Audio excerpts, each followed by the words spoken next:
So the next topic that I would like to cover with you guys is my trip to the Devcon and the overall experience that we as a community had there.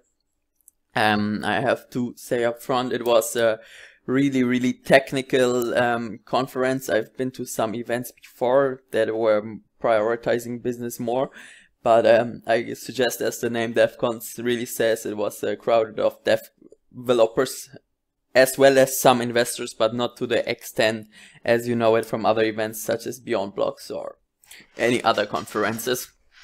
They really focused on the technology, on the development, and I talked to some of the consensus developers and asked them about how it felt in their office with all this volatility in price. And they basically answered to me that they don't care about the price, that they never check coin market cap. I don't know how much of them this is really true, but I really felt that developers know about the fundamentals of the technology, and I feel the same. I'm probably not 100% sure as they are while developing Ethereum. They believe it probably a bit harder than me, but I can identify with their belief. And so it was really interesting to see all of those people really fading out the whole price and the whole speculation thing and only focusing on the development of the ecosystem, because Ethereum is a really great infrastructure. Ethereum is the world computer. It is the second largest currency after Bitcoin, if we can call it currency, because yeah, the use case of it is definitely something else that we will have to uncover throughout the next years. I think Bitcoin is a really decent store of value, and Ethereum cannot compete with this. Ethereum has other things, other niches to focus on where it should develop.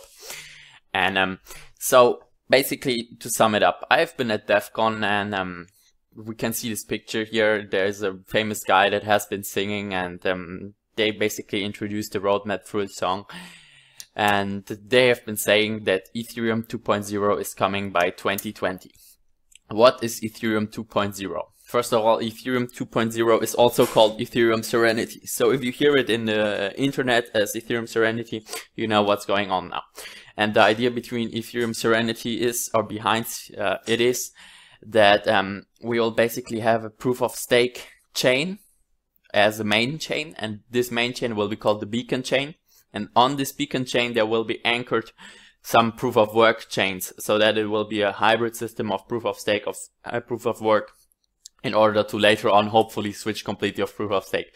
But to test everything out and to see if everything works fine, and to compromise with the miners, proof of work will not be completely thrown off, but it will rather be implemented with a proof of stake chain, which will be the beacon chain.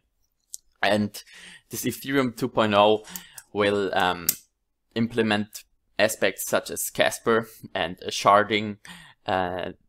Plasma will be implemented. Plasma is actually really short before really succeeding publicly, because Plasma had made incredibly successful developments throughout the last months, I would say. And so we can really see in 2019 some applications of Plasma, which is a state channel, which is not the core layer infrastructure of Ethereum itself, but is rather an adoption. I have a nice slide or a picture that I took myself, and that is basically stating layer 2 solutions such as Plasma and the payment channel, state channels. These are all solutions that are basically built on Ethereum, and then they are basically providing possibilities to solve those transactions off-chain or partly on-chain, and compress them. Instead of doing one transaction, they rather do 1,000 transactions in one transaction, if this makes kind of sense to you guys. And so basically Plasma is really shortly before coming out and having a huge success. They at least chilled us at the conference. And we will see how it will all develop. I'm really curious about Ethereum. I'm really curious about the furthering that is going to happen in January. I hope we will see in 2019 overall some positive news, because Ethereum really deserves some good news. It's still one of my favorite projects, if not the favorite project, because it has also such a big community, such many projects launching on it. And it was such a nice spirit at the Devcon. Everybody was really keen on doing something innovative and contributing something to the space. And there's so many smart people and entrepreneurs that want to start up something, that are also wanting to say a little bit fuck you to the system, because it is replacing the financial services as we know it. It is replacing the intermediary industry as we know it. And so I'm really curious on how to see how Web 3.0 will work out, and I will follow it definitely. Good. What was mention worthy at the Devcon talk? First of all, I would like to tell you what Vitalik told us all in the audience, and this is why Ethereum didn't make any successes, didn't succeed at meeting milestones for development things, and didn't publicly communicate it throughout the last 2 years approximately. Vitalik said basically that research and development is like a try and error, and they've been researching on many parts, on many ideas that they have, and had been researching this idea for basically maybe 6 months or whatever time frame they took. And afterwards, they basically recognized that it's not the thing and that they would need to switch off. And so they had in the past these try and error things where they really tried to research a concept until they saw, okay, it's not working, we have to switch the concept. And I kind of consider it as like, you can compare it to a startup, where the startup also needs to try some things that are uncertain, and if it doesn't work out, the startup pivots. And this is basically what happened to Ethereum. And now we are really, I would not say close, but the Devcon had make me feel that we are close to those Ethereum 2.0, those Ethereum Serenity solutions that we will offer in the near time. I think it's still far. I think it will take most probably 1.5 years, if not 2 years. But we will see partially upgrades, and I hope that really Ethereum will keep a little bit up in 2019 with it, because 2018 hasn't been that good of a year, and EOS is getting also stronger and stronger.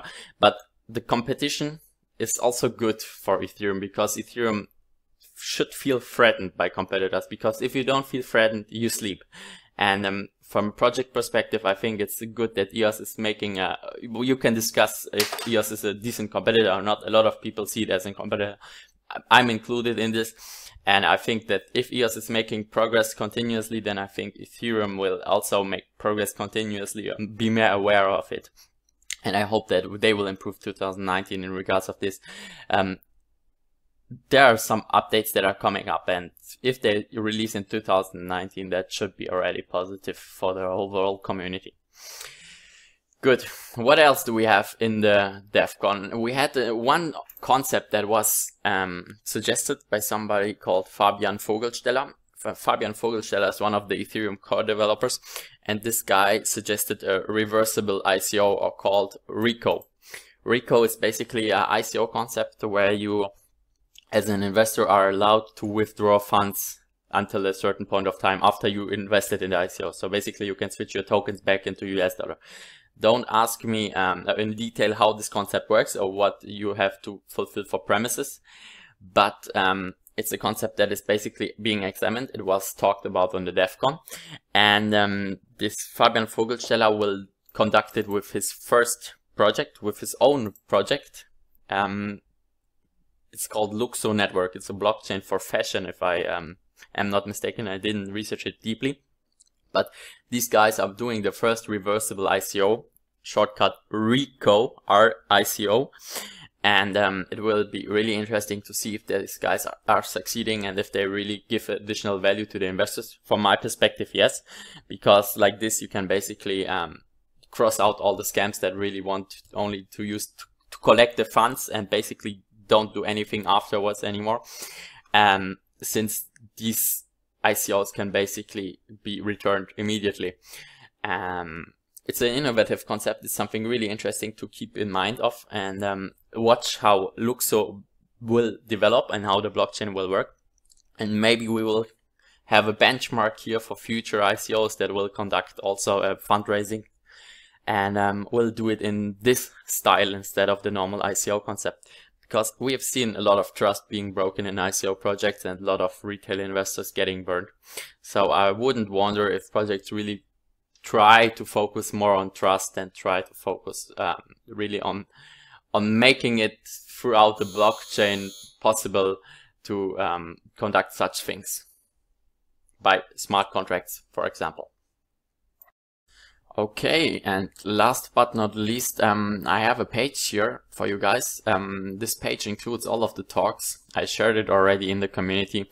If you want to inform yourself or learn a bit, then feel free to check it out. Some of those talks are really worth diving into. The page is called slideslive.com/Ethereum. You will basically come on this page and then you can play out whatever if you feel like and see.